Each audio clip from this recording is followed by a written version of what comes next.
Hello, everyone. Welcome to a new episode of the Banter Broadcast, where we sit around and talk about movies, TV shows, and what have you. I'm Patricia.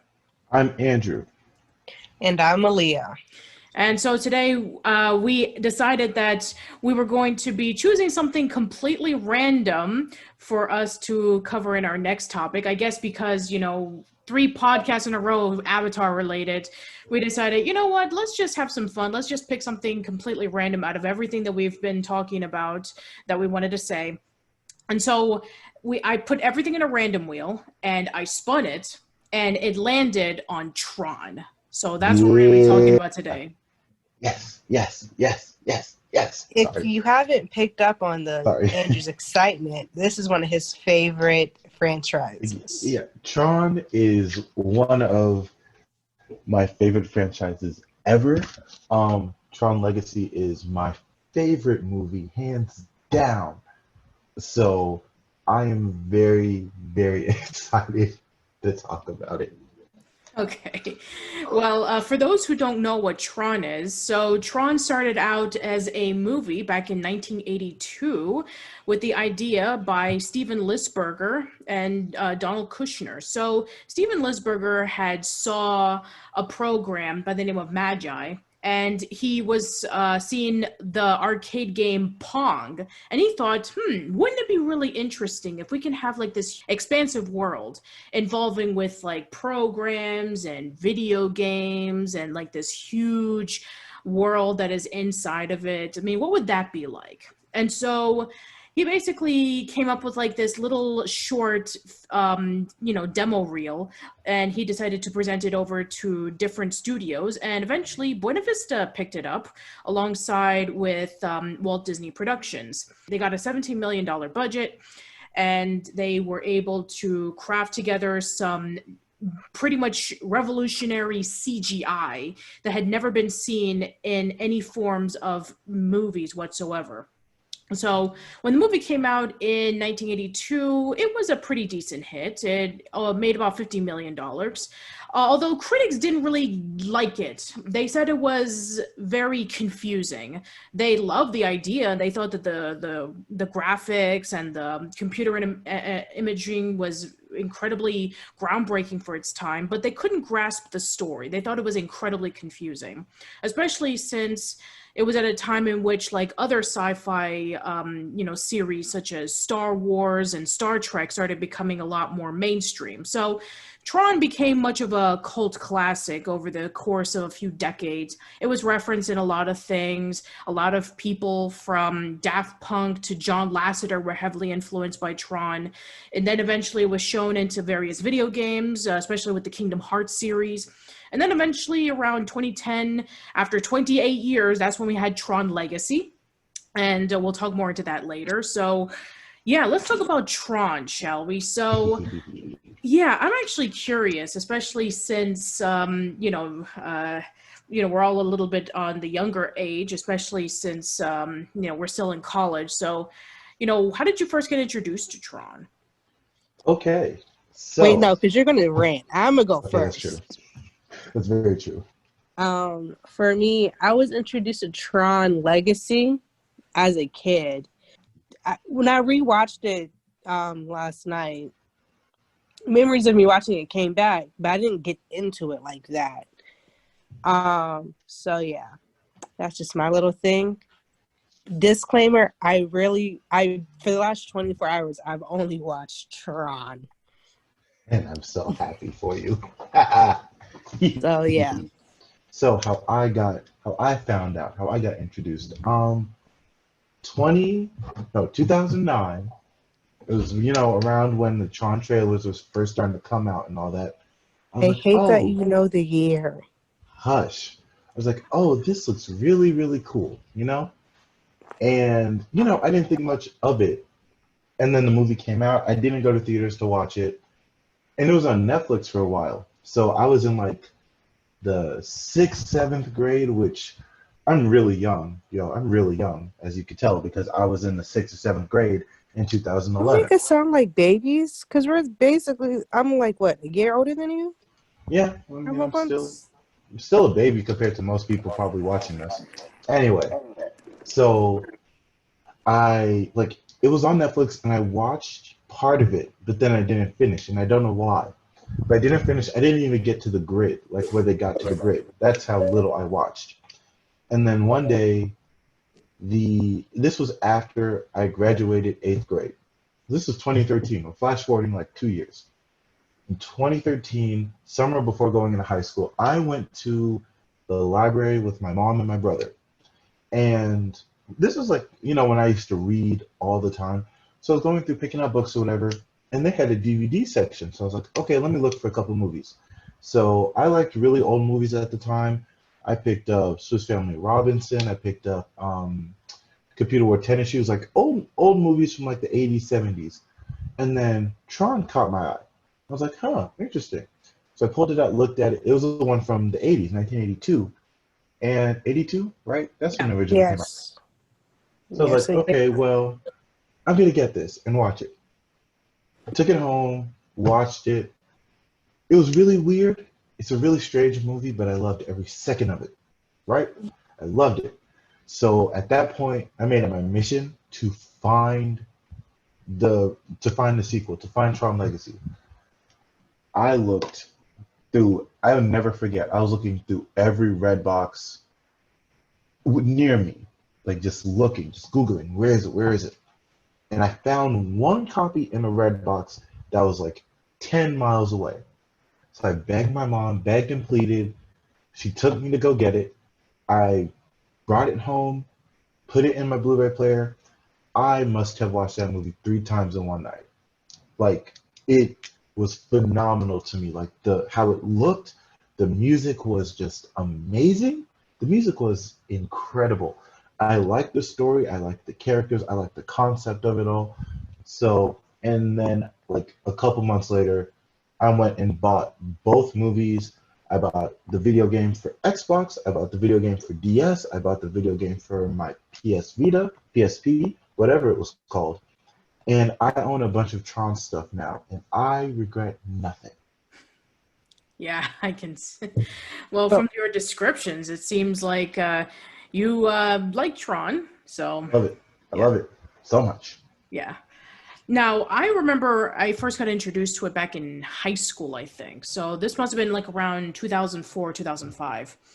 And I think I remember it was part of something that I think I remember, yeah. So there was like this TV airing that was going on where like a few people were like, it was like an after school thing that I remember. So, yeah, so around high school, there was like an after school program where, for those who, didn't want to go home, or for those who couldn't go home because their rides weren't there and their school buses weren't available to pick them up, there was an after school program where people can be able to, stick around, do some studying, or, do various activities. So one day there was a movie day, and they pulled out a bunch of movies for us to watch, and we basically it was a unanimous vote that they wanted to choose Tron. And so we watched it, and yeah, I thought it was really interesting. And then I remember, I would see it like on and off over the years, but then I remember when Tron Legacy was announced, and everybody was really excited, at least the people that I knew. At this point in time, with Tron Legacy, I was let's see, it was around 2009 when the trailer started coming out, and I remember that a lot of people were like, especially the people that I knew who were like into, who were into computer stuff and all that, non video games, and they were like, it's kind of crazy. It's like, it's been the first time in 28 years that we had a Tron movie, and they thought that, man, I mean, like, I remember that around this time, this was when the Star Wars prequels were being done.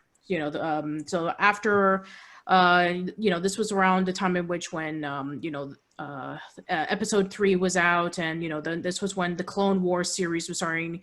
And so they thought, oh, now that Tron is going to be back, we're going to have this huge sci-fi renaissance. It's going to be like, a whole bunch of properties are going to be coming out. And, you have to remember that this was at the time in which everybody hated the Star Wars prequels. And so they thought that Tron was going to be the one to kind of like bring back the sci-fi stuff that they loved. And so when the movie came out around 2010, I didn't see it because everybody just said it was so disappointing. They hated it. They just said it was a generic sci-fi movie when, to them, Tron was much more than that. So I never saw it, but I did go to see Uprising because when I was doing my blog, Old School Lane, this was when I was starting it back in 2011. And then the first thing that I ever did for my blog was I saw Paul Rubens' comeback as Pee Wee Herman. And so I did a blog on that, and he actually retweeted it. And that kind of like jump-started my whole career online. And so I saw that, he was having this major comeback with his Broadway show. He was appearing in Top Chef. He was appearing in a whole bunch of other things. And one of the things that he was appearing in was that he was going to be the voice of Pavel, one of the henchmen of the villain, General Tesla. Pavel. Oh yeah, Pavel can choke. Okay. I was going to say something, but this is a kid-friendly podcast. Yeah. Pavel can choke. Continue. Anyway, so he was just being interviewed, and he said that, this is the first time that I've ever played a villain because, for the most part, I've played either a hero or I've played like the goofy character because a few years prior he was Batmite in Batman the Brave and the Bold. So yeah, this was the first time that he actually played a villain, and I thought, because I didn't see Tron Legacy, and it was said that, this was supposed to take place between Tron 1 and Tron 2, I thought I wasn't going to miss anything. And so I saw the series, and I remember, well, we'll get to that later, but I remember seeing through the series every single night, wanting to find out what happens next, and I just got really intrigued again. And that's my story behind Tron. So yeah, let's talk about the first movie. So so basically, for those who don't know, the first movie is, it stars Jeff Bridges, believe it or not, as a programmer by the name of Kevin Flynn, who developed this arcade game, and he was essentially let go of the big company known as Encom, and he wants to get proof that he was the one who created this program that would eventually lead up to things like the grid and leading up to like little people in there called programs, and then it's being controlled by a program called Master Control. And it's being the Encom is now being led by a CEO by the name of what was Hillinger? Yeah, Hillinger. Yeah, Hillinger. Yeah. Dillinger. Yeah, Dillinger. Ed Dillinger. Yeah, Ed Dillinger. I was close. Yeah, so Ed Dillinger basically, wants to take credit for it. He thinks that Master Control can be able to, revolutionize everything that's going on in their company, but then it starts getting too powerful for its own good. And even to the point in which the programs inside are having to be forced by playing various games for their lives and various other things. So basically, Flynn gets into the computer system. That way he can be able to destroy from the inside, as well as get proof that he was the one responsible for putting this program in the first place. And along the way, he creates another program called Clue, which is his kind of like avatar character and equivalent. And then there's also other characters such as Alan Bradley, who would be the creator of Tron. And then there would be various other people that, he would meet along the way so that he can be able to essentially, take down Dillinger and Master Control. So yeah, like I can, here's the thing. As mentioned before that, this movie was pretty revolutionary with its CGI because there was nothing like it at the time. I mean, you have to understand in the realm of video games, I mean, we had just gotten to the point in which we had like asteroids, space invaders, Pong and Pac-Man, and this was a year before Dragon's Lair came out. For those who don't know, Dragon's Lair is the animated video game done by Don Bluth, where it used like traditional animation as its format into playing a video game. So anyway, so yeah, this was like the early years of video games. So this was like when Atari and the Magnavox Odyssey and ColecoVision and Intellivision were like at the height of video games. So your thoughts on the movie? So I have mixed feelings about the original. Okay. Because obviously it's a cult classic. I love the movie, but I can agree with critics saying like it doesn't make much sense. It's kind of No facts. it's a very strange movie, and there are some things that I think the writers were just like they'll pick up on it, and we're just like no, like some things just didn't make a lot of sense, and you have to really look into it to figure out what that could have been. Um, but for me, like I still love the movie. Obviously, it has its own like feel to it. It's different than any movie I've ever seen. It like in general, it looks different. It has all these CGI effects, which who thought those were possible in 1982?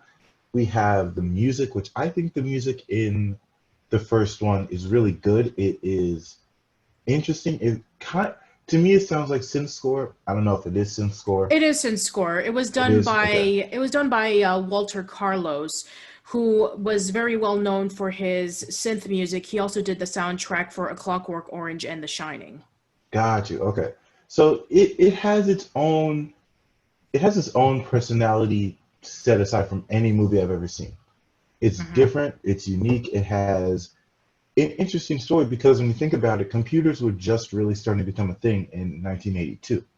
Yeah. And personal computers, what are those, right? Like you literally see them having to go to their office to get to a computer. Yeah, that's how it was. And there will be Exactly. like there will be rooms dedicated to computers. Exactly. We're talking about boards the size of refrigerators. Right. Hmm. So it's the idea of like being trapped in a computer is so unique back then, Yeah. especially considering computers, they didn't even have user interfaces. It was just lines of text. Yeah, pretty much. That Green was all they had. lines, green lines of text with a black screen. It's all it's all so interesting Yeah. that someone in the 80s thought, let's give computers a personality, basically. Let's give Hmm. every program a personality. And you see that in the movie where you have programs who are just like, I was an actuary program. I was used for accounting. Now I'm in here playing these games. It's so interesting and it just makes me so happy. I love it. Okay. So, like I said earlier, my first time watching the original Tron was yesterday morning. I'm weak. When I tell you, I could agree with the critics. Critics? Yeah, critics. Critics. There Okay. we go. I was lost. I was confused. It was halfway in the movie that I finally realized what was going on. And I'm the type of person to figure out a plot of a movie within the first 15 minutes. Like, figure out everything that can possibly happen in 15 minutes. It was refreshing not to, like, figure it out, but it was also annoying because I was super confused. Hmm. I can see why the movie was so important back in the day, especially with the CGI. Yeah. But me watching it from today time to back then, I was like, what is this? This is terrible. Like, I didn't know who the certain characters were until they said their name. Like, if it was Ram, I was like, if they showed like a close up or a medium shot of Ram, I was like, who is this? And they were like, oh, that's Ram. I'm like, oh, okay. Like, it took me a second to figure out who was who. I think that's it. I could get that because the how they shot and what everything going on around them, it's really hard to see the people's faces, It especially with was the costume, with the helmet. like, Yeah, if you're confused, we are all communication majors. Yeah. This is what we study. This is what we're going to do with our lives. So if we ever, go on a tangent about nonsense. cinematography or something like that, that is why. Yeah. This is what we do now. So I think that with Tron, I understand what they were trying to do. They were essentially trying to build like this sort of dystopia inside of a computer system. It's like the computer program is essentially the one who rules everything, trying to make sure that everything is going according to the plan. Well, the programs are essentially like the weaklings who are just being brought in and are just doing what they're supposed to do. And the units are seen as gods, essentially like, if you remember in the scene in which when Ram starts learning about that Flynn was just a unit, and he's like, we programs, we're just like regular people, the units are above us, and he's like, and then Flynn is like, no, we're actually closer to you guys than you think. Because there was one point where Flynn was talking to Tron towards the end, and he was like, guess what, Tron, I'm a user, ha. And Tron was like, so that means you have a plan. And he's like, no. Nah, I just go with the flow. We're in the same boat here, buddy. I don't know what I'm doing. You don't know what you're doing. So. Yeah. So I guess I understand what they were trying to do. They were trying to, I guess it was kind of like similar to how they wanted to build up the world of the grid. They wanted to build up this unique world with this evil bad guy who's essentially trying to perfect everything and trying to get rid of anything that's weak. I guess it's kind of like I guess they were trying to emulate something what Star Wars had done a few years prior, in which like, okay, we're going to have this sci-fi world where we're going to have like this, this main guy who basically was in charge of, trying to take down anybody who disagrees with our plan. And you have to remember that we're talking about, the first, the Star Wars, because Empire Strikes Back, I believe, either came out around 2 years prior or a year prior. No, 2 years prior. It was, because where's Ian when you need him? Right. Yeah. No, A New Hope came out in, if I'm not mistaken, 1977. Then, so I believe that it was 77 yeah, it was 77 or no, wait, 79. You're right. So then, Empire Strikes Back would have been 81. Or yeah, so basically, those two movies, when it came to like sci-fi, was like hugely influential. And then with Star Trek. Oh, Patricia, no, I'm sorry, you're right. New Hope was 1977. Did you look it up? Yes, I did. Which Empire Strikes Back came out in 1980. So this was 2 years before Tron. Okay. And so then we also have to remember that the first couple of Star Trek movies also came out. Like the Star Trek the motion picture, Wrath of Khan. I don't know if Star Trek 3 came out, but for the most part, those movies, when it came to like sci-fi films about like, these interesting complex characters with a hunger for power, were essentially like hugely influential when it came to like, okay, these are the bad guys that we need to take down. We're the renegades, and we're just going to basically, fight against them. And I guess I could see, bits of influences from that for the most part. So I think that with knowing of the significance of the story, with them trying to be like, okay, we're going to have this, this complex story, and you try to like watch it multiple times for you to figure it out. It felt like, they felt like they were trying to be smarter than they may have been, in that kind of sense, in which like, if you don't get it, then that means you're not smart enough, which is very unfair. I mean, I understand that there are some movies that you need to watch over and over again to like fully understand it. Like, like a lot of, like I think Inception, I think of the first time when I first saw that movie, I needed to watch it a second time for me to understand it, but Get out. Right. But I think for the most part, when I did watch it the second time, I did have an understanding of it. And, Fight Club is another example in which like, oh, what's going on here? That's, you wonder about like watching through it. It's like, you need to be able to get the grasp of it. But I think that with Tron, I think it was, trying to go in a completely different direction, while at the same time it was keeping similar influences from what Star Wars was doing. So I think that for the most part, yes, I understand for the story, it does get very complicated. But I think a lot of people, when they rewatch it over the years, they're like, this is unique. This is very unique, because it's like, with everything being taken over with technology and with computers, it's actually a story that's become more relevant in recent years. as for the characters, yeah, definitely, you have Flynn, who's like your very cocky, overconfident character, very reminiscent of something like what Han Solo would be. And, you have like you have Bradley, you have Dillinger, and you have all the other characters in the grid, which are also really interesting. I think that the effects, I know a lot of people have pointed out how the effects are just terrible. I understand that today's standards, it looks like something out of a 1980s video game. We get it. But once again, I have to say that, for something that had never been done before, I do give it a lot of props.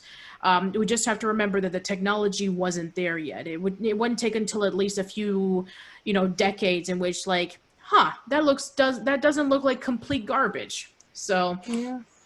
and yeah, but everything else I think is done pretty well. I think I remember when looking at a documentary of Tron that they were originally supposed to have it almost akin to something like what Roger Rabbit would do, in which like they were going to mix animation with live action, but they thought that let's do the CGI because it would look very similar to what the video games at the time looked like, with all the lines and the grids and all that kind of stuff. So I think that if they were to do what they wanted to do originally by doing the animation, the 2D hand-drawn animation and the live action, I think it would be a lot more timeless, like something like Roger Rabbit, in which you can still look at that movie and it looks amazing. But yeah, I mean, but for what the movie tries to be, I respect it more than I like it. I think that when I was watching through the movie for the first time in 15 years, I had to actually take a break from it because halfway through the movie, I kind of got bored with it.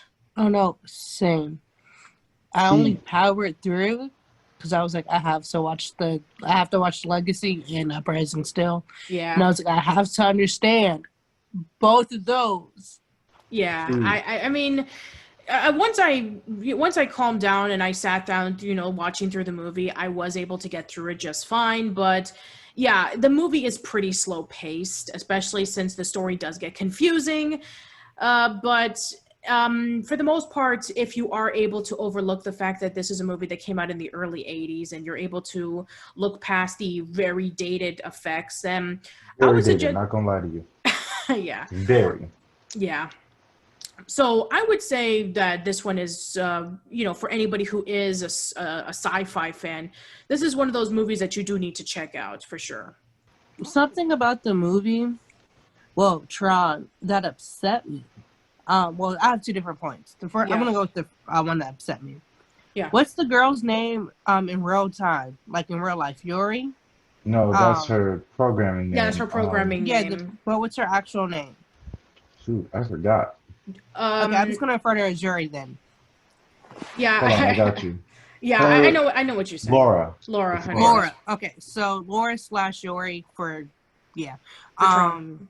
For Tron.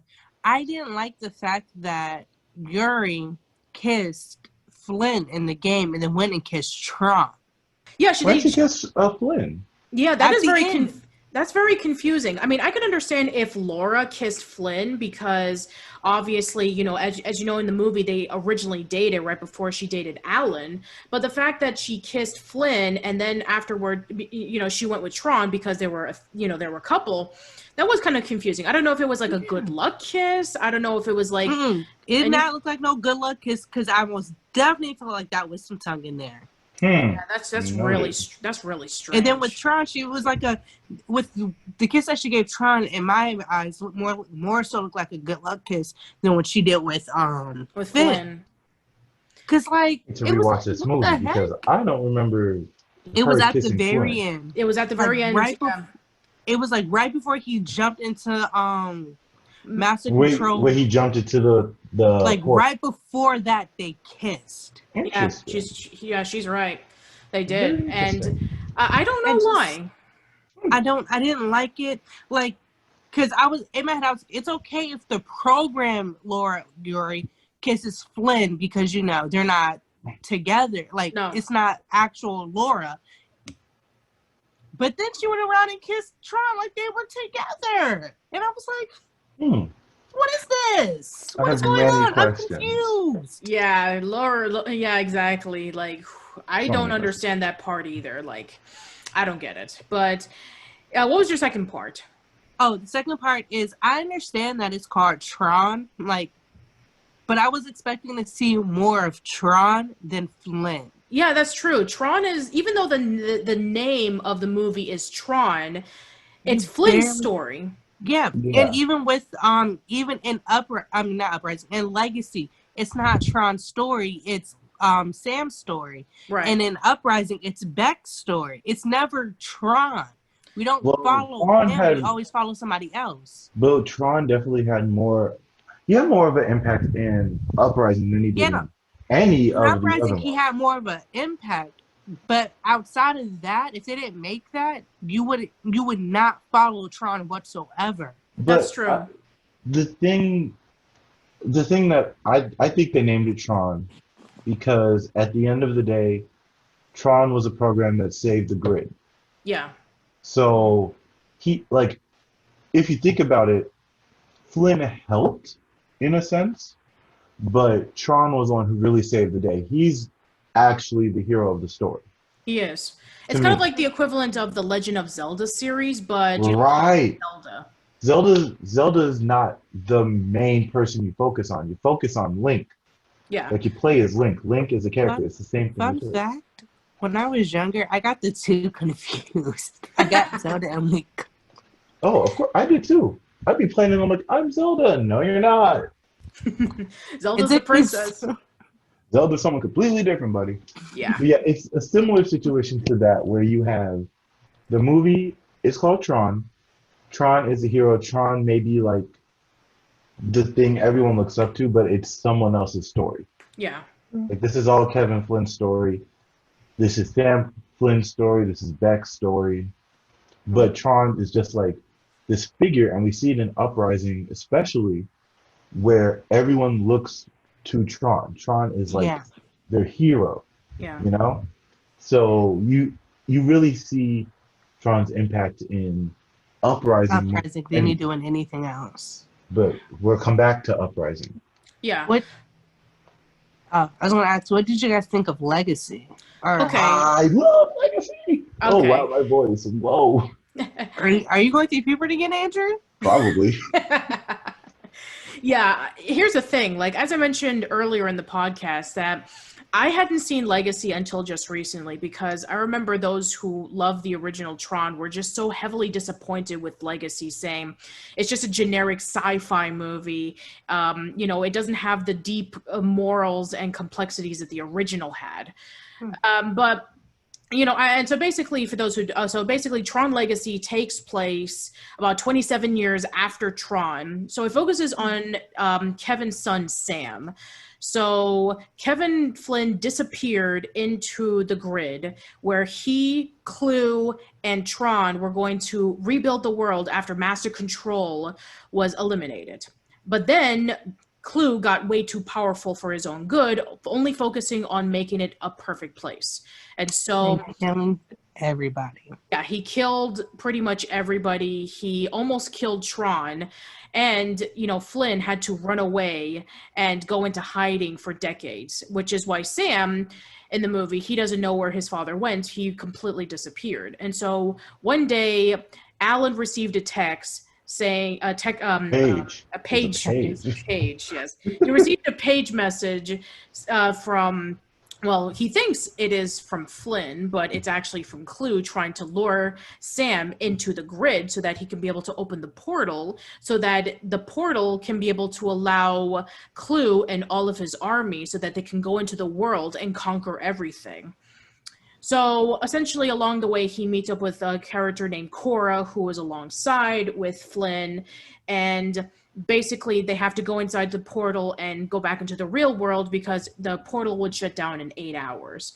So the movie was actually praised for many things. It was praised for his soundtrack. I mean, shout outs to Daft Punk. Daft Punk did that. That song stays in that song. That whole album is on so many playlists. My study playlist, my chill playlist. Daft Punk did the thing. I'm sorry, I'm so enthusiastic about Yeah, that I song. mean, That's like, if I couldn't, I mean, like, you have to understand how amazing the soundtrack is. I mean, if for a lot of people, for those who didn't even like Tron Legacy, the one thing that they did take away from it was the soundtrack.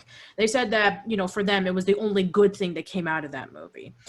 Another thing that a lot of people were kind of disappointed at was that, you know, they felt that, you know, that, you know, Sam was unlikable. They thought he was a very overconfident character that didn't have the same charisma as somebody like Kevin, which again I can understand.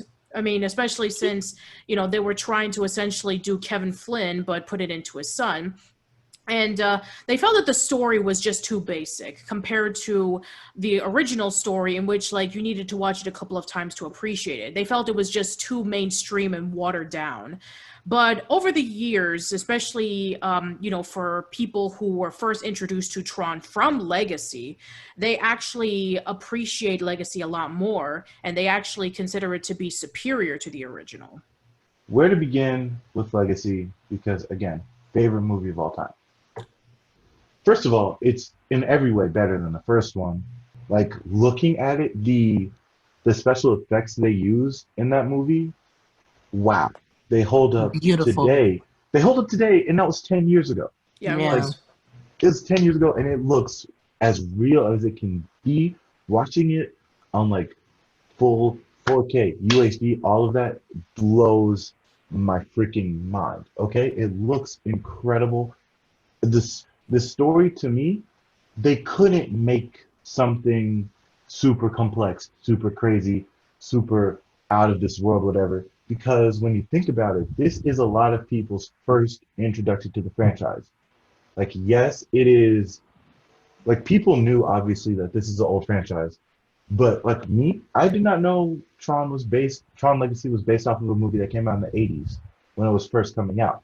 My mom told me. My mom is some secret nerd. She's like a secret nerd. She knows her stuff. I mean, she knows Star Trek more than me. That's saying a lot. Mm-hmm. So she's really big on that stuff. She was like, "Oh, Tron from like whatever," and I'm like, "Oh, are you serious? Okay." So they're reintroducing this franchise to a new audience, and I think that it was smart to keep the story simple in a Sure. sense, Yeah. to just like reinvigorate some interest into the franchise. Yeah. Now, that being said, again, effects spectacular. Even the de-aging that they use for they used it for Kevin Flynn, obviously, and Clue. Mm-hmm. For 2010, it was pretty good to me. It looked a little creepy. Yeah, I, it does look a little bit creepy for sure. you Like can tell they it's didn't fake. they didn't fully master it just yet.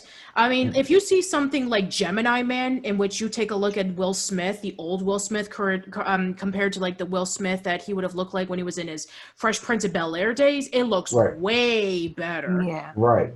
And even Captain Marvel, how they de-aged Samuel L. Jackson, made Yeah, him younger. yeah, That was 10 years later. You yeah, know, this is 2010. And they managed to make it look, at least make it kind of like fit in sure. to the whole thing. It didn't look that out of place to me. Still, like you could tell it's fake, but hey, what can you do? It makes a lot of sense when you consider in that context that it takes place inside of a computer grid, as opposed to like in other movies, like we were mentioning before, it's supposed to be real life. So we're supposed to take it like, oh yeah, that I can see that happening. Yeah. Yeah. Oh, you go, Malia. For me, I really loved Tron Legacy. I loved the graphics. I loved the CG. I loved everything about it. What I really loved the most is the little hints that, and little like, what did I say last night in the group chat? The references. Yeah, the Little references. references to Yes. Tron. Like, that's a big door. I got so Right, that one excited little when I line. heard that.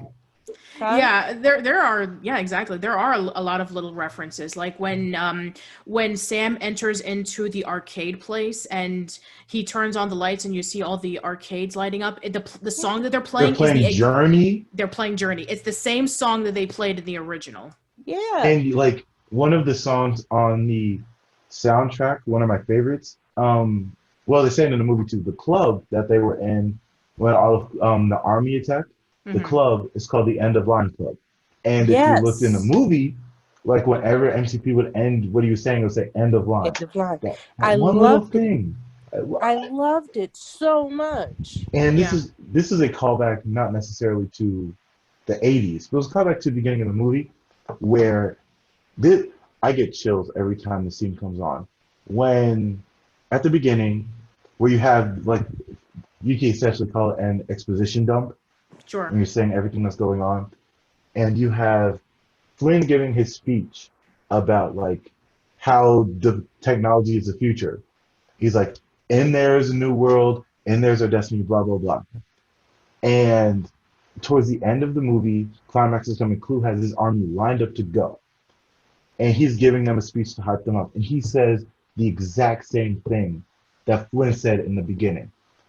And it's in like the music is playing, the music is swelling. You have him giving this exact same speech, and you have Flynn looking like Clue is me. I am Clue. We are the same person. Mm-hmm. And like whenever I watch it, I just get chills because it's like, dude, it sounds so cool, and it's such an amazing callback to like, even if it is just the beginning of the movie, still just, ooh, Yeah. wow, I love it. Yeah, exactly. And is there? So I don't know. I'm sure you guys haven't played the video games. No. No. Oh yeah, I figured.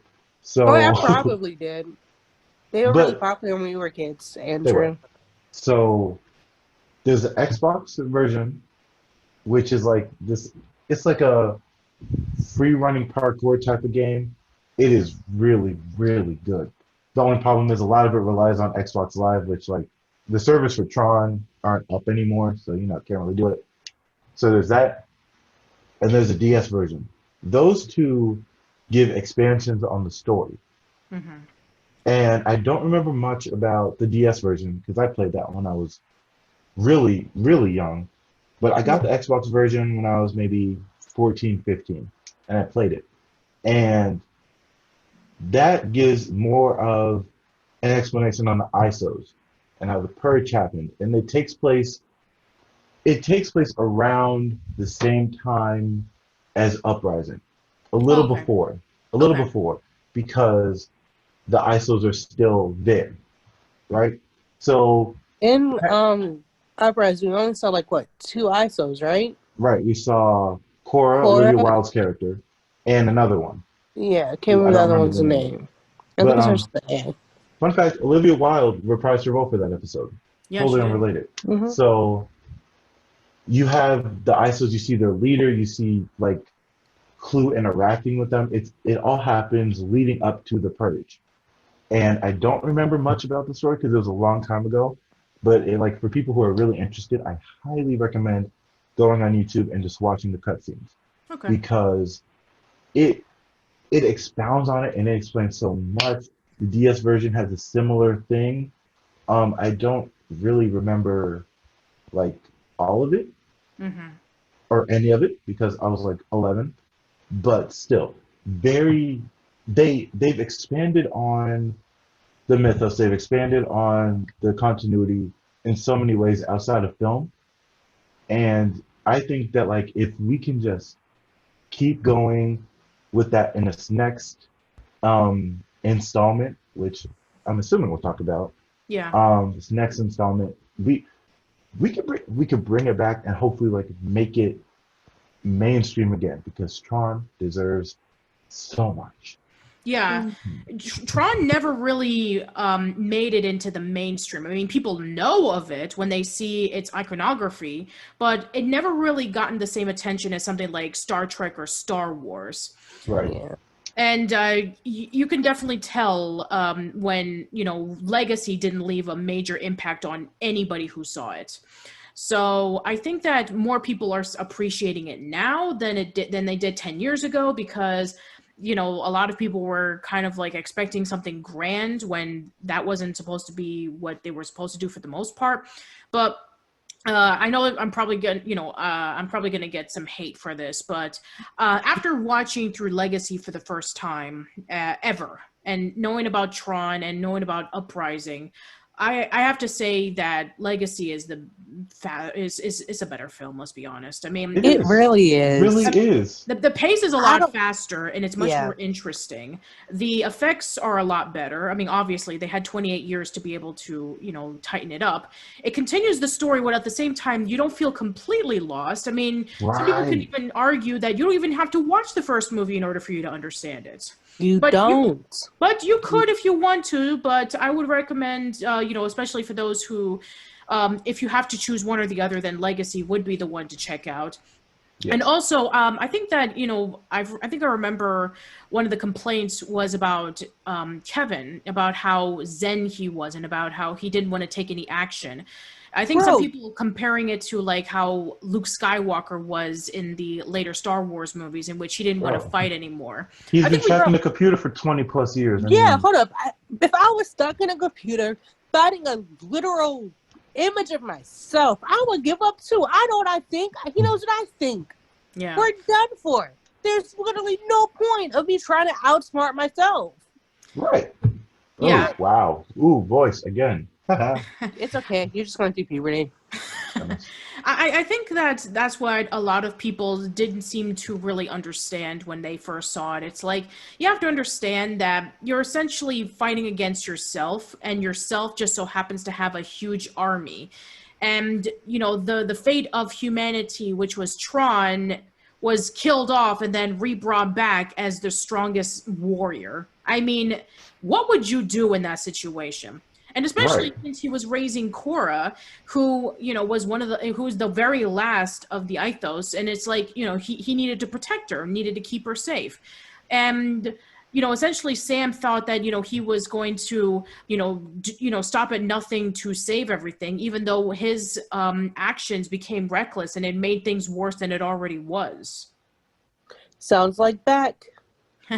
Yeah, I think that's what they tried to do with Beck when they brought back Uprising. But I think I understand, for a lot of people's disappointment. It's like, oh man, it's like, you ever heard of those like situations in which like you knew of like a movie that only you know about it, or a TV show, and nobody else knew about it, and you kind of like kept it into yourself or like a small group of people, but then when they try to bring it back to like the mainstream, it's like they ruined it. It's like, this used to be my thing. I was the one who understood it. Nope, I liked this before it was cool or something.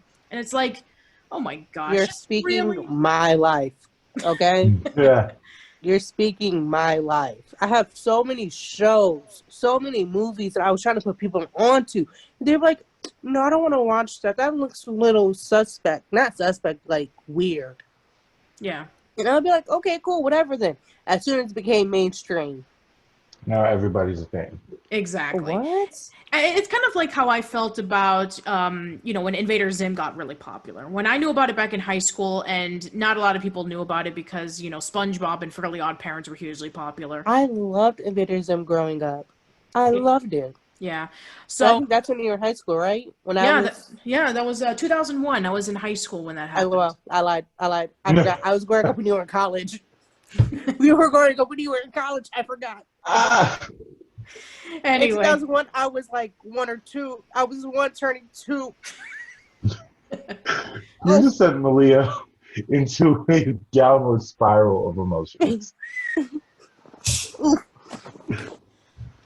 Anyway, but then when the show got canceled, and then Hot Topic started selling their stuff, and then they were like, oh, I like this show. It's like, have you ever seen it? And they were like, no, but it looks cool. Well, that's how I feel about anime right now. I see everybody wearing some anime merch. Oh, I like your shirt. Who's your favorite character? Here's the thing. Like, for anybody who only like drives into the trends just because something is obscure, which means, oh, it's cool. It's like, please don't do that. People are going to know that you're pretending. But for those who are coming into it new and they are curious on knowing about it, then yes, absolutely. They should be more than welcome to learn about it. And this is another type of the fandom that I absolutely hate, is those same people who think that they own this stuff, and then they try to exclude everybody else from it because they weren't introduced to it first. That's not very cool, by the way. For those who do that. Yeah, that's Stop gatekeeping. doing For those that. who do that, please don't. That's very Don't do it. disrespectful. Don't Don't do do that. it. I get a lot of hate for being a female watching anime. And it Yeah. makes no sense. As soon as some guys find out that I like anime, it's like, oh, who's your favorite? Like, oh, what are they? Name some characters besides the main character in this show. Yeah. What do you mean? Don't Can't we just like be the that same person. show? Like when Andrew came to me and was like, hey, I watched you. I was like, oh my gosh, really? Great, cool. Like, have that mindset. Yeah, don't be one of those people who's like who gives a quiz every time you find out someone likes something you like.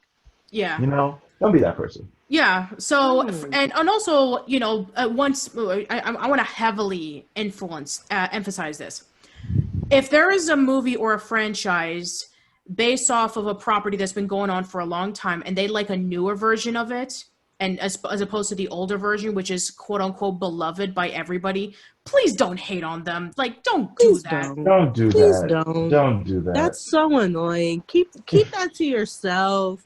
Like, come on. This is a huge emphasis for Tron, because as I told you guys before, when it came out in 2010, those who actually liked Legacy more than the original, they were deemed as like, oh, then you're not even a fan of Tron. Then you know, why are you even, you're not even a real, nerd or whatever. It's like there's a huge emphasis between like the real nerds or the fake nerds or whatever. Right. I will never understand that. I will never understand. Just because I don't like what you like does not take away me being a nerd, a geek, a dork, whatever you want to be called. I don't know. Anyway, but no. I just, okay, so I know we're getting off topic, but I just want to emphasize one more thing about this movie. So I really like how it kind of, gets its story together and gets all of the elements that were kind of weak compared to the original. I like that it was able to kind of bring newcomers into the series without them being lost, but at the same time getting the essence of what made the original so great in the first place. Now, you know one thing I do miss? What's That's not in the new one? I miss Bit. I miss my boy Bit. I mean, he was actually referenced. If you actually saw that he was in the, he was referenced. He was in the top shelf. That In Flynn was having. Flynn's thing, yeah. Yeah. But I was just like, I just want to hear the yes, no. They do have it in Uprising, though. They do. They have it multiple times in Uprising. But freaking Pavel. Oh wait, decided he was. Wait. Are we talking about Uprising now? Yeah. Okay. Now we can talk about Uprising. Screw Pavel. I want him dead. Pavel pissed me off. No, not the fact that he killed Bit, but because he set my girl up, Paige, to be put in the games. No, like he had the audacity to set Paige up and then be like, "Oh no, it wasn't. Paige didn't do this. The Renegade set her up." Yeah. I hate him. Piss me off. Okay, wait. Okay, so real quick, Malia, Patricia, I know you have like the introduction and everything for Uprising. Can I go into why the show was canceled? Because I'm very... Okay, yeah, we'll do that, but let me just give a brief introduction for those who don't know what it is. Okay, so Tron Uprising came out a few years after Legacy. So it focuses on a character by the name of Beck, who is a mechanic. And he sees that Clue and his army are taking over, led by General Tessler. And we mentioned before that he has two henchmen by the name of Pavel and Paige. So Beck's friend gets killed, and so he wants to... Bodhi. Yeah, Bodhi. So he wants RP Bodhi. Yeah, RP Bodhi. So he wants to get revenge on, Tessler and Clue and everybody and the army who was responsible for this. So he blows up their statue of Clue. And so he decides that he's going to take in the persona of Tron. And so he gets captured by someone who is actually Tron, and he wants to take him in and train him so that he can become Tron. And so along the journey, he not only learns about being Tron, but he also meets up with a whole bunch of people, and he gets into a bunch of situations involving with his life being in danger, but at the same time, influencing those to be on the side of the Renegade, and that way they can be able to take down Tessler and his men. And eventually Clue would show up. So the show was done by Charlie Bean, who a lot of people probably know for working on many shows, starting off with Ren and Stimpy. And the animation was, with the art design and all that kind of stuff. Oh, Malia, you're raising your hand. What's up? I didn't like the art design. You didn't? I didn't. Wow. That's the thing that most people love about it. I didn't. I didn't like. Okay, no. I didn't like the art design when it came to the characters. Okay, you liked it from the background. Like the background of it, I loved. When it came to the characters itself, So the character models for you were a little weird. yeah, like that one girl who stole Zed's bike. Yeah. Did not like Yeah, her. she was kind of weird. She No, looked like kind of funny. the drawing of her was just like. Yeah, no, I feel you. And then what's his face? Some of the guard, like the two dudes on the train that took Keller's ticket, did not like their drawings. I didn't like some of the drawings. Like some of them, I'm like, okay, cool, I like it. High key, did not like the fact that they put some. I had to censor myself really quickly. That they didn't put my bad. That they put big lips on these I know they're not human. I know they're just programs, but still like I see. Paige looked like the type of girl that have Stop it. Malia. I was gonna say something. Paige looks like the type of girl to have more Caucasian features.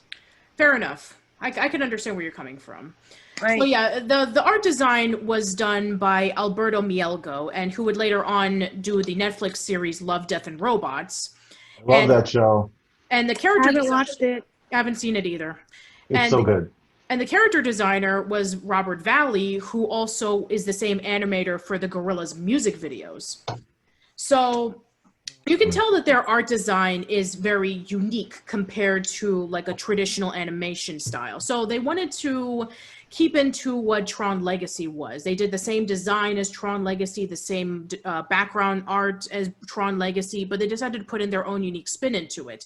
And yeah, it is different, I will say that. But I will say that it actually, for me, it does kind of fit. It does make it look like it does belong in a video game. Right. Like it does. I'll give it that. It takes me some time to get used to. Sure, it does take some time to get used to, for sure. Malia being unsettled by the character designs is one of the funniest things I've ever seen. Yeah, and similar to how we were talking about with Legend of Korra, in which like really they had this cast. It's like I was shocked with the cast exactly. Like Elijah Wood got brought into that. You had Olivia Wilde who plays her role for even if it was one episode. Because you guys are going in and out on my end. You'll be fine. There's a storm happening in Huntsville at this moment. To everyone listening, it's coming our way. Yeah. That's no fun. Yeah. Anyway, so yeah, you have Elijah Wood as Beck. Mara is voiced by Mandy Moore. This was around the time in which she was, Rapunzel in Tangled. Her value skyrocketed because she was she played a Disney princess. Like that's money. And I know this was Disney, but I still get astounded when I look at this cast list and it's like, how did you grab all these? How did you get Pee Wee Herman to play a villain? Can I?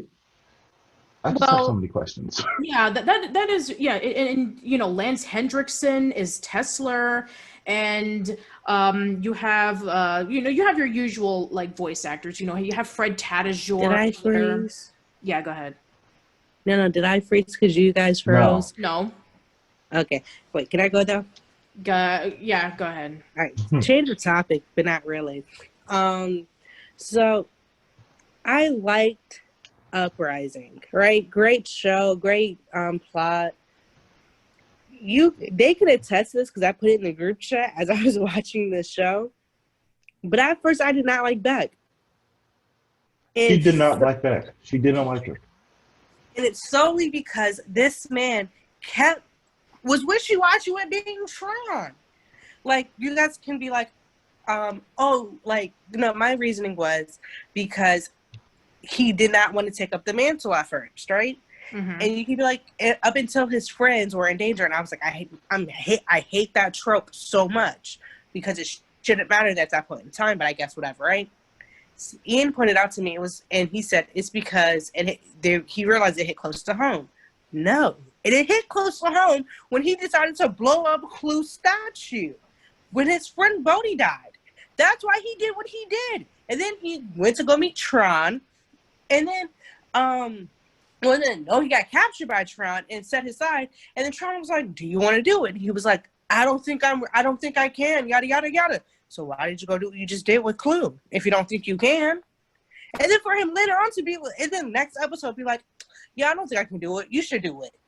But Malia, you got to think about, because Beck is coming from, like, he's a program. Programs do what they're programmed to do in this world. He's a no. Shut up. Let me finish. So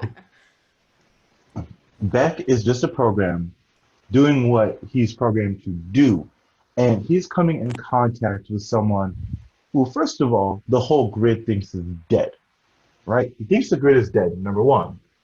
Number two, no one has started an uprising before. Everyone just kind of assumes, oh, this is how the grid is. This is what we have to do. So he has to grow into his character, go into his own person. That's why he was so wishy-washy, because he's the only one doing this brand new thing with this person that everyone thought was dead. You know? Yeah, and you have to remember that with Tron and Tron Legacy, the main protagonists were users. There were people who had free will. Beck is the only programmer who is a main protagonist, and you remember that programs have to abide by what they're made for. Right. Beck is a mechanic. That's all he was meant to do. So the fact that he's able to get out of that and able to break away from what he was programmed to do and what he should believe in, then he was able to become something different than anybody else was able to, anybody else was not able to do by themselves. I mean, they weren't brainwashed. They weren't, forced to do it. I mean, he had his own free will, which would have been something that Kevin or Sam would have done. But remember, he's not human. He's a program. That's true. Right. That's true. You guys are making all valid points. I'm not going to hold you. The But character she's still development. gonna think the same thing. Yes, I will still think the same thing for now. My opinion can change, but yeah, character development was there for him, and I appreciate it, and I loved it so much. Mm-hmm. Yeah, and I think that for the most part, for those who are watching into the series for the first time, it does a really good job on trying to introduce everything that happened from the first two movies, especially heavily relying on Legacy, because it was the newest thing that came out at the time. Most likely kids who had first watched Legacy then would go into Uprising, and they would have an idea on, okay, this is what the story's going to be about. It takes place after Tron, but before Legacy. Right. So, this is when, Tron was not, completely taken over by Clue. And this was when the grid was not completely decimated, when Clue and Flynn got, merged together, and then everything blew up, and then everything was like completely empty. So we saw what happened. You have this the Tron Uprising, while being a sequel to Tron, is a prequel to Tron Legacy. So it has that middle ground where it could tell this different story, which this kind of goes into one of my issues with prequels or in between series or whatever. Mm-hmm. Like, especially with Star Wars, because Star Wars does this all the time, where they have a show that takes place before something, they have the prequel movies, whatever. Yeah. This is one of my issues. Not with Tron, not with anything like that, but it's just, for me, I know that in the end, the villain's gonna win, right? Like, I'm watching Tron Uprising with this mindset, like, Clue's still gonna win, you know? But I just you just kind of want to know how, and you want to see what minor victories the hero can get, because that's the type of thing that I have when I'm watching, say, Star Wars. When Star Wars, The Clone Wars, Season 8, a masterpiece of television, all of it. I don't care, whoever's listening, I don't care if you didn't like the Ahsoka arc. I liked it. Moving on. you have this final season dedicated to wrapping up the Clone Wars and ushering in the episode three, right? Yeah. And you know what's gonna happen, but you're still watching with this rapt attention, like what is going to happen. And even though you know the outcome, there's so much you can do in between. Yes. So you can have And I'm sure that they would have had not the show been right, canceled. right. So you got like in the Clone Wars in season 8, you know, we all know Anakin goes to the dark side, he becomes Darth Vader. Woo, people die. But the last 4 episodes of season 8, we find that Ahsoka had a big part in it. Darth Maul had a major part in it. If Darth Maul did what he had to do, we might not have Darth Vader. There's all of this stuff. So there's so much that you can do within this prequel, which is what Tron Uprising is trying to do. Now, as Patricia said, Tron Uprising got canceled, which was tragic. But the reason makes sense, but also it just blows me so much. Tron Uprising was a very expensive show because you had to pay for the animation. The animation alone was very expensive because it was unique for the time. It's unique now. But one of the big things was the actors. You did not have like Disney Channel, because this was one of those shows that came on Disney XD, where you had actors who, you just kind of heard of every now and then. No, you had Elijah Wood, you had Kate Mara was in a couple episodes, Olivia Wilde, like I said, for one episode. You had all of these big actors coming in to do voices for that, and it was a very expensive show. And I think because that mixed with the lack of interest in the Tron franchise as a whole caused it to get canceled, which makes me so mad because, like, I don't know. To me, I think Disney was like really, really, really, really over ambitious with Uprising. Even though I love the show, I think it's great.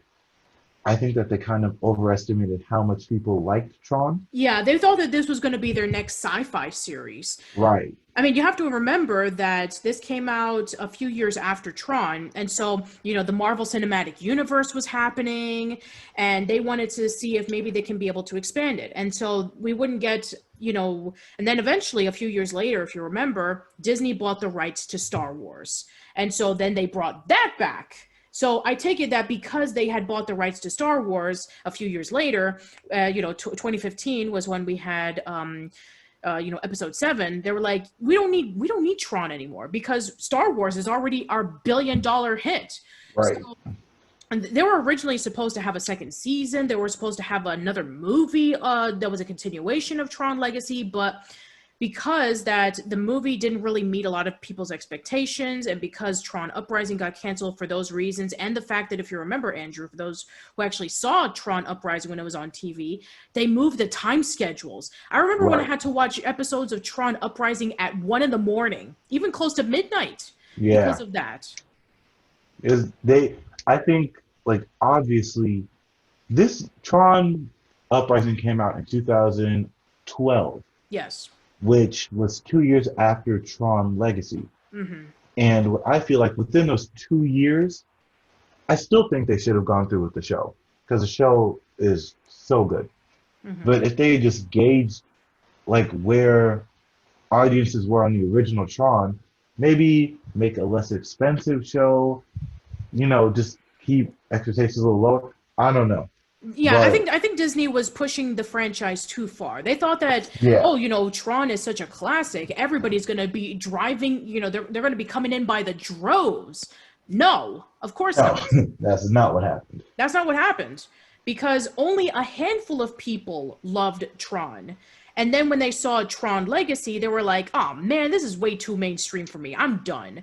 And then Tron Uprising came out, which, of course, was really expensive to produce, and the time schedule was being messed around with. So when, Disney bought Star Wars a few years later, and that was the one that made their billions of dollars, then they were like, Tron is pretty irrelevant. We don't need like, Tron who?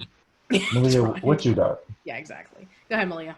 So, I could tell that when I didn't know any of this information, so just now, excuse me, but I figured something happened for it to get canceled because they opened up so many different characters. They had a backstory for Paige.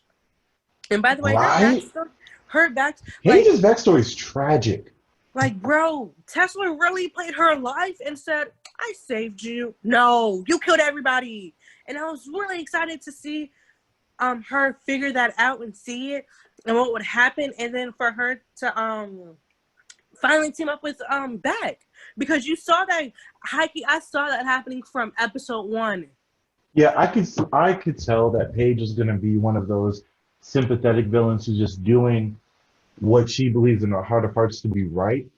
Yeah. Yes. When in actuality, like, she's on the wrong team. And I think that in season 2, if they'd gone through with it, like at the very end of season 1, you see Clue and his big recognizer coming to the city. I'm like, if season 2 had happened, I think some major character development for her would have happened after seeing what Clue was doing.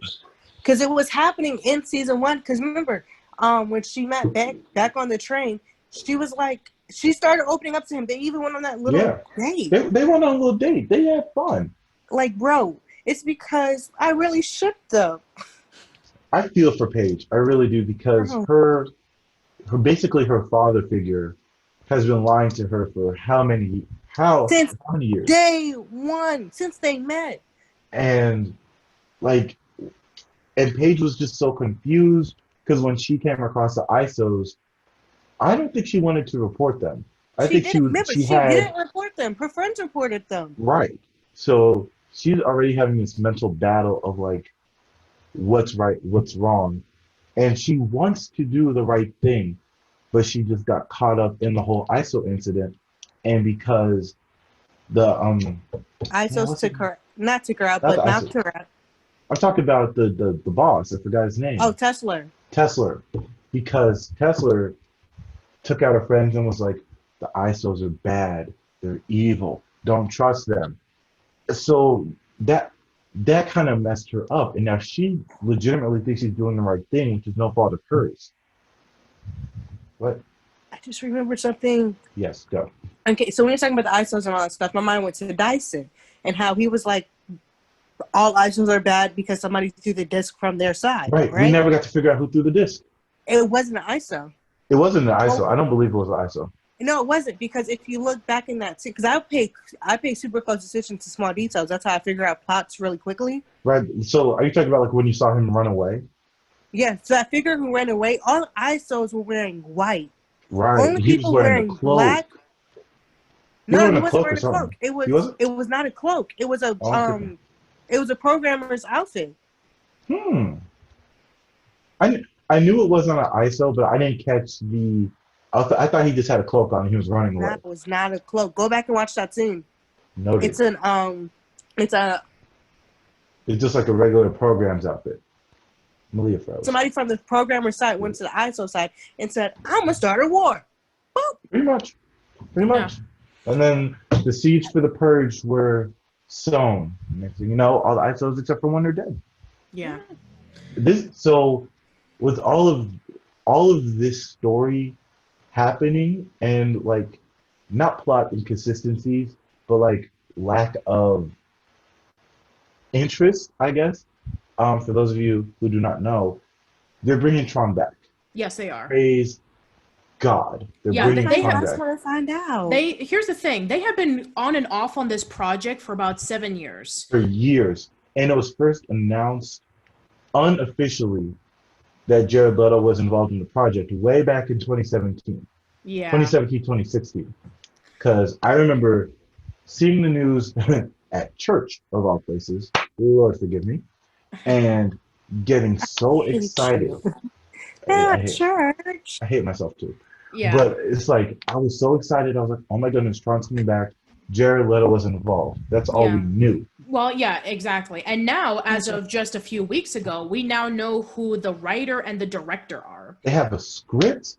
They have a director. Is this for another movie or is it the second season of Uprising? Another movie. It's for another movie.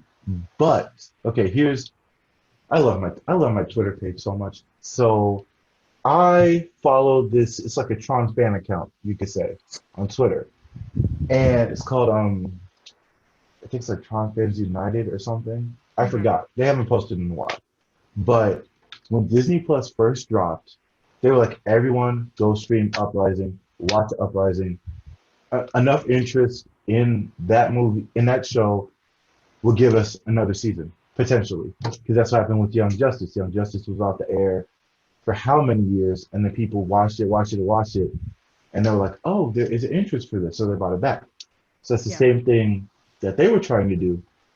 And I think that with this new movie, we have Jared Leto starring in it, which is a big deal. He has been in quite a few high-grossing movies recently, and he's going to be in Morbius and whenever that decides to come out because coronavirus. Yeah. Woo! But with him being attached to it, I think that this third movie has a chance to be like really good. Now, what I was going back to what I was saying before, I think that this is the one instance where I will say a reboot is a good idea Hmm. because all of these movies and shows are spread out years apart, years apart. Because you got the original in '82, you have the movie 2010, you have the show in 2012. I think that restarting the whole thing would make sense. That's just me though. Yeah. If they continue the story, I'll still be fine. I love Tron either way, Yeah. but I'm also just in general excited that it's coming back. Like that when the announcement came, I was like, oh well, they're talking about it, and then Jared Leto tweeted about it. He tweeted about it with the picture of the disc lighting up. I lost it. Yeah. I actually had to take a mental break because it was so awesome. Yeah, and Tron is also, and not only that, but also Tron is going to be making a huge attraction in Walt Disney World. If you Wait, heard the really? new, yeah, I like didn't know that. yeah, like in Walt Disney World, I remember because I went to Magic Kingdom before COVID happened and all that kind of stuff. So there was actually I was heading over towards where they have the Magic Kingdom, like they have like the Goofy ride and all that kind of stuff. So I saw that there was actually a tent. There was a tent that was like being blocked, that they were planning on doing a Tron roller coaster ride, and they were going to have, Wow. yeah, and they were actually going to have a section at night that was going to light up like it looked like it was Tron. Okay, when I tell you I hate amusement parks, I hate roller coasters, I hate it all, but I will gladly stand in the line for 5 hours for a Tron ride. How would Yeah. they make a Tron Gladly. ride? Light Would cycles, it be um a man. Lights, motorcycle? light cycles, recognizers, tanks. The amount of I know vehicles that in the much. I know Tron that much, universe, yeah, but I think they're like, going to make a light cycle motor roller coaster ride. that would be oh, okay, okay. so. But you could do so much because there are so many vehicles in the Tron universe. I actually have a video of what it looks like if you want to take a look. Oh my goodness. Yes, drop it right now. Okay, so Oh, okay, everybody, so we're gonna take a little bit of a quick break, and I'm actually gonna oh, show this video right here, so just give us 1 second. Yeah, that so is yeah, so I'm gonna just pull it up cool. right here. I'm gonna pull up the article. It says, yes, they're gonna do this ride right here in the Walt Disney World Resort in Magic Kingdom. It's gonna be opening up in 2021. So, yeah, so it's happening. We're gonna get a Tron ride next year. I hope COVID, I hope people listen to COVID rules so I can go and not have to wear a mask. Yeah. This, oh man. So I just pulled up Jared Leto's tweet Hmm. and I keep staring at it because like this is happening. Tron 3 is happening and I'm so excited because oh my goodness, Tron 3 is happening. Yeah. I can't like I have to keep saying it because I don't care. I really don't care how long it takes. I don't care what they do. It just can't get canceled again because they've been talking about this, that, and the other for years. So the fact that it's going to happen fills me with joy. Yeah. Anyway, that's all. I'm just Yeah, so happy. so that means that so I guess this will not be the last time that we'll be discussing about Tron in this podcast, because there'll be the third movie, and if when COVID is over, hopefully one day we'll actually make a trip to Disney World and actually ride on the Tron ride. Yeah, You know, we should make a vlog of doing it. that'd be fun. I would love Of course, I would give anything for a Tron world, like how they have, you know, Animal Kingdom, or they have, all that stuff. If they had like they have Star Wars Galaxy's Edge, if they had like the grid, they could walk around and interact with stuff. I just want to throw would my disc at never somebody. leave. I've been trying to find a decent light disc since I was 12 years old. Still can't find one. It makes me sad, but I will find one. Yeah, for sure. All right, so I think that's pretty much it for the most part. So let's wrap things up. So the original Tron, pretty good movie for its time, although it can be really confusing with its story. It's very slow paced, and the effects are pretty dated by today's standards. Legacy, even though that the story is a lot more simpler, and maybe the characters, some of them may not be as likable as the original for some, but the effects are way better. The soundtrack is amazing, and it's able to ease in for people who are wanting to know about Tron. Uprising has a really great story with unique animation. It's just a shame that the show got canceled before its time. So if you are interested in checking out all of these things, then you can do so if you have a Disney Plus account. Or, That's true. never mind. Don't you dare. Don't you dare. I just said never mind. Can't say that here. All right, then. So let's plug and promote our stuff. So what do you guys got? You can follow my Instagram, Jabak, JBIAC, and then also Jabak Productions. So yeah, those are my two. I don't have a Twitter. You need to get a Twitter. Twitter's fun. I do. Follow me, Instagram _NJM, Instagram, Twitter. Let me pull out my phone because I keep forgetting my username. Twitter username is _JustinCase_1. If you look at my bio, you will see squarely there towards the middle, Tron fanboy, because that's what I am. And yeah, follow me on Instagram, follow me on Twitter. I ain't got nothing else. Okay. And let's see. As for me, I'm on YouTube, youtube.com/oldschoollane. I'm on Facebook, facebook.com/oldschoollane. I'm on Twitter. Mine is Patty_B_Miranda. And you can check out my podcast sites. I'm on Spotify, Anchor, Google Podcasts, Apple Podcasts, Radio Public, Stitcher. So yeah. So until then, everybody, catch you later. Hope to see you around in the next one. So bye. Bye. Bye.